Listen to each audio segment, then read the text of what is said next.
Merasa minder. Pertamanya kok anak saya kayak gini, yang lain enggak.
Halo guys, assalamualaikum warahmatullahi wabarakatuh. Malam ini ya kita lagi bareng dengan adik Salsa Kanza. Kanza Rizky Salsabila. Kanza Rizky Salsabila. Bisa dipanggil Salsa, bisa juga dipanggil Kanza. Anak asuh gue sendiri, lupa guys namanya.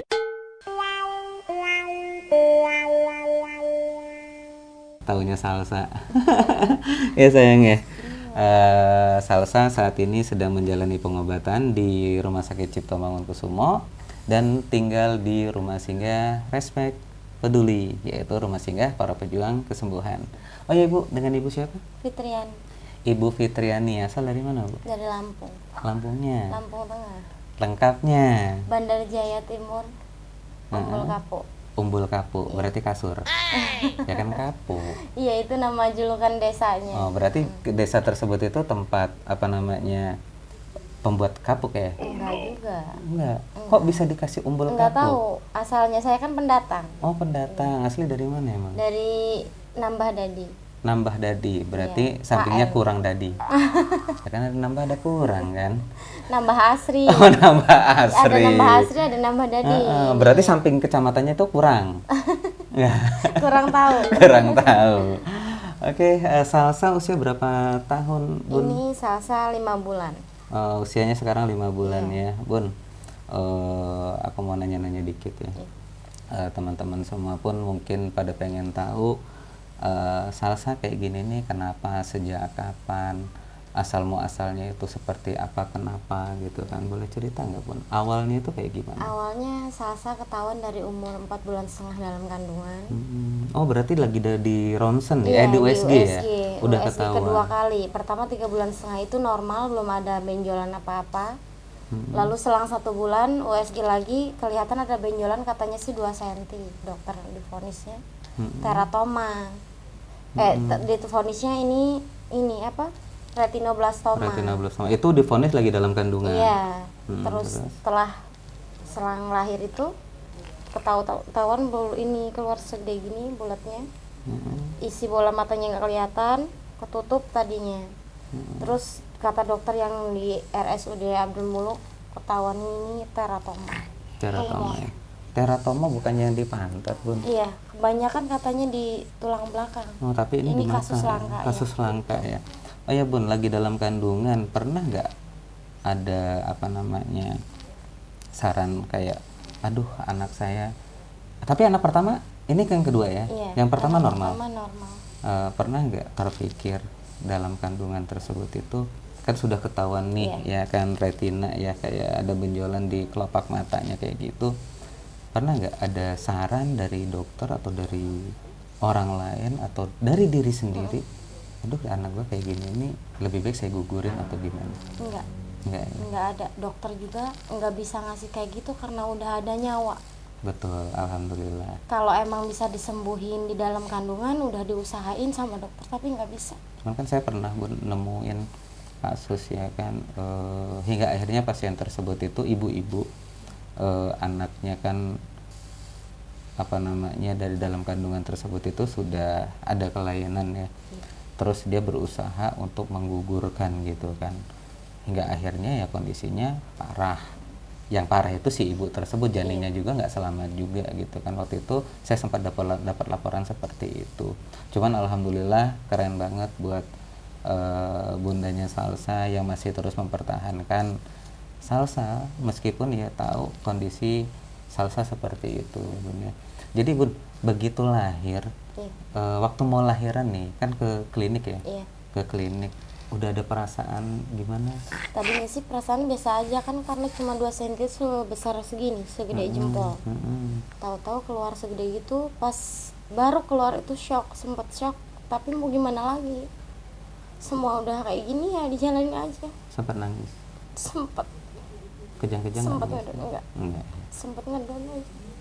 Kalau ngedon sih udah dari hamil kandungan ini, pas ketahuan pertama itu 1 bulan udah kayak rasanya kayak hidup kayak enggak, gimana mau dipertahanin apa enggak, tapi saran dokter dipertahanin aja katanya. Pasti kita dikasih ujian dari Allah, itu ada obat. Amin amin. Nah, terus begitu lahir itu langsung dibawa ke mana gitu? Pas lahir dirawat di klinik itu 5 hari. Dibawa ke RSUD juga, di sana dirawat, tapi di sana nggak ada dokter yang bisa nangani, kurang memadai juga alat medis ya. Habis itu dokternya merujuk ke sini, ke Jakarta, ke RSCM. Dulu waktu sebelum dirujuk ke Jakarta apa yang dipikirin? Tadinya mau ke alternatif aja. Kenapa kok alternatif? Kan saran dokter ke Cipto. Keluar dari biaya. Perjuangan terpahit apa pun yang udah pernah dilakukan? Perjuangan. Udah pernah jual apa gitu waktu untuk mengupayakan pengobatannya Salsa? Alhamdulillah semuanya belum ada yang terjual, masih banyak orang yang membantu, banyak orang yang peduli sama Salsa, jadi kita banyak bantuan dari semua orang-orang yang peduli sama Salsa. Alhamdulillah, Allah maha baik ya bun ya. Alhamdulillah. Bun, boleh cerita nggak titik terendahnya punya anak kayak gini? Apa pernah diomongin orang yang gimana? Kalau selama ini belum pernah dengar cerita orang kayak gini ngejelekin saya di depan saya sendiri, belum pernah. Tapi kalau di belakang saya nggak tahu. Tapi saya berusaha ngejalin ini semua dengan ikhlas. Apapun itu ya, persetan orang mau ngomong apa, Salsa adalah karunia Allah ya bun ya. Karena kan kemarin saya sempat nemuin salah satu pasien kita juga bun, ya kan, dia mengalami kecacatan ya, kayak bibir sumbing gitu kan, dan akhirnya dia jadi bahan julitan orang yang hingga akhirnya melemahkan mentalnya gitu kan. Cuman ya artinya pro kontra itu pasti ada. Jangan pernah lemah karena omongan orang, tapi yang memperkuat kita harus ya hanya Salsa inilah yang memperkuat kita gitu kan. Apa bun yang dirasain bun punya anak kayak gini bun? Bersyukur aja. Di rumah sakit di RSCM yang lebih dari Salsa lebih banyak.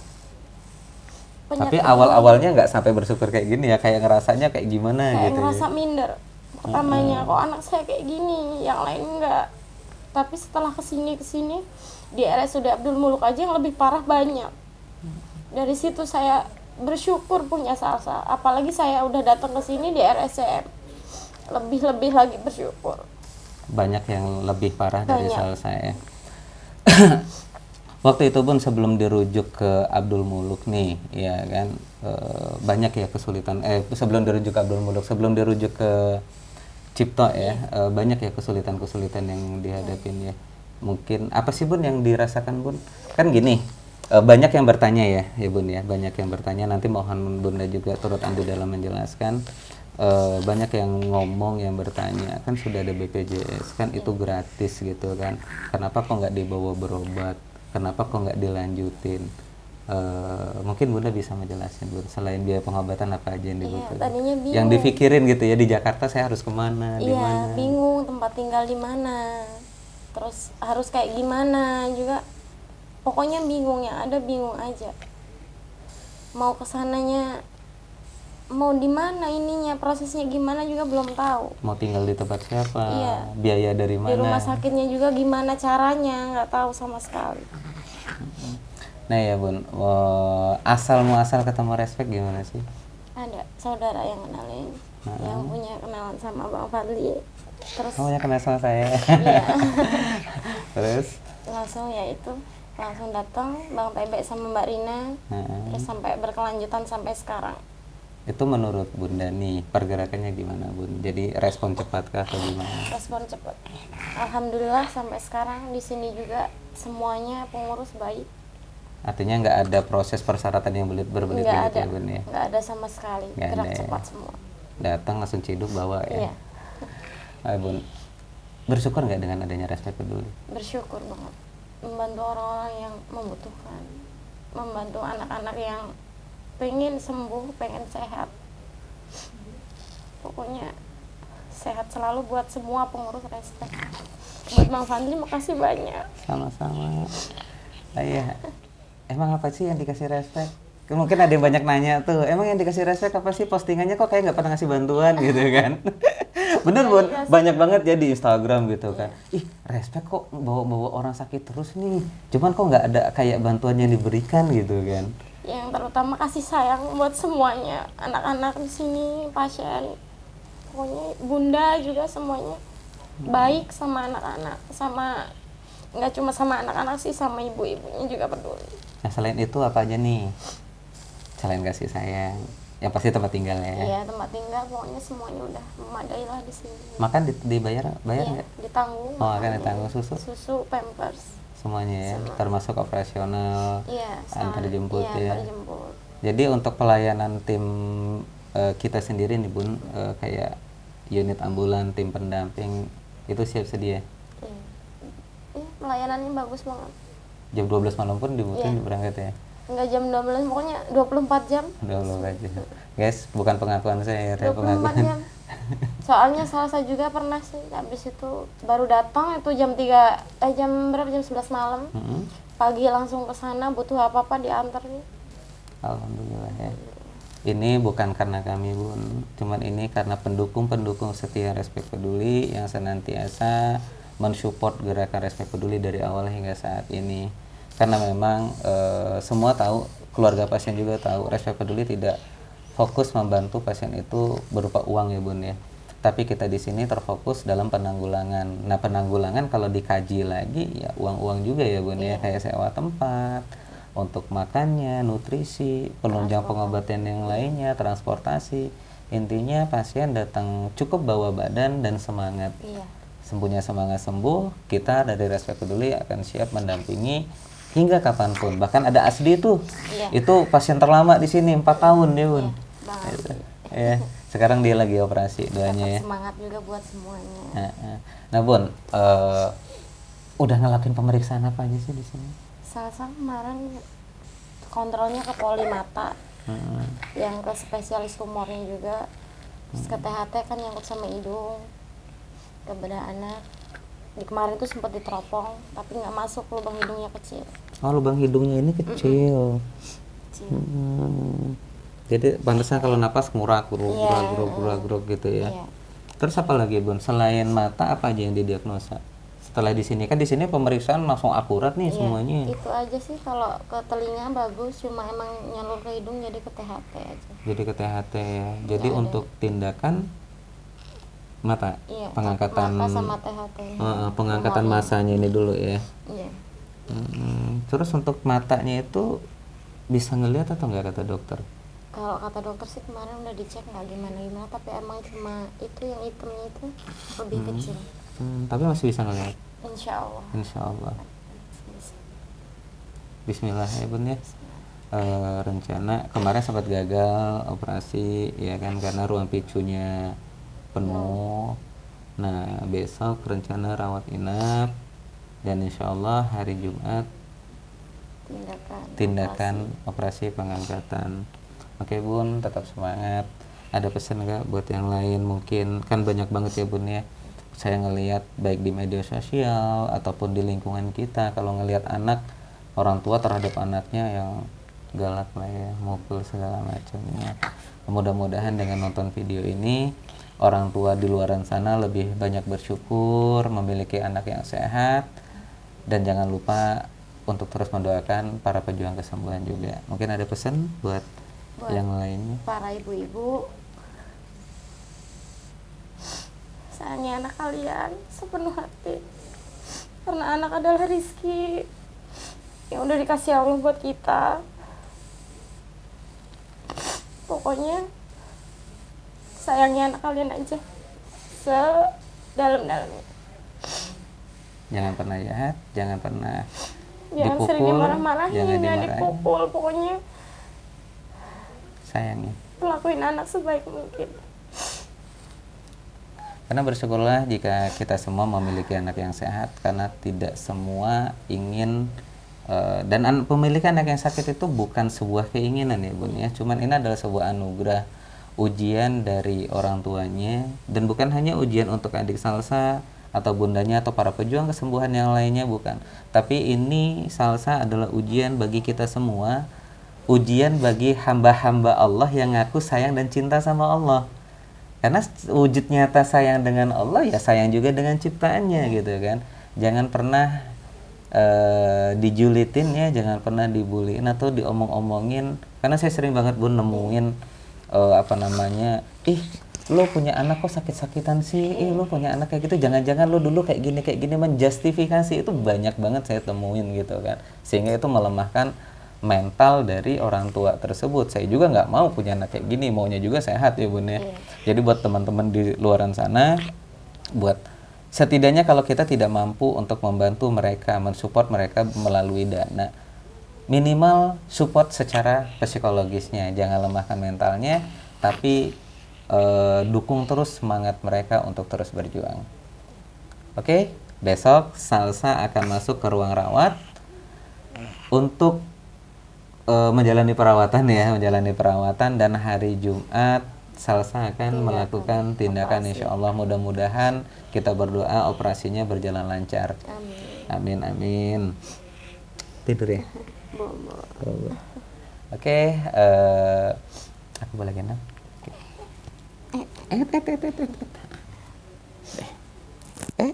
Bangun sayang.